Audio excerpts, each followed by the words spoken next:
জানেন কি সরস্বতী পুজোর আগে কুল খেতে নেই কেন? এর পেছনে থাকা পৌরাণিক এবং বৈজ্ঞানিক কারণ আজকে দুটোই জেনে নেব। গুরুজনেরা বলতেন সরস্বতী পুজোর আগে যদি কুল খেয়ে নিস তাহলে কিন্তু পরীক্ষায় ফেল করবি, মা সরস্বতী রাগ করবেন। সর্বপ্রথমে পৌরাণিক কারণটা জেনে নিই। মহাভারত লিখবেন বলে বেদব্যাসজি সরস্বতী দেবীর আরাধনায় বসেন, কারণ বিদ্যার দেবী সরস্বতী, তাহাকে সন্তুষ্ট করতে না পারলে লেখালেখির কাজ অসম্পূর্ণ থেকে যাবে।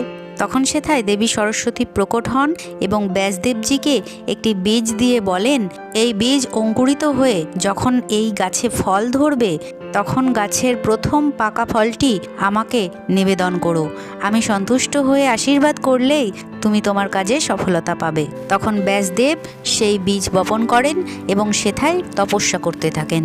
দীর্ঘ সময় অতিক্রান্ত হয়ে যাওয়ার পর সেই বীজ থেকে গাছ হয়, গাছে ফল ধরে এবং সে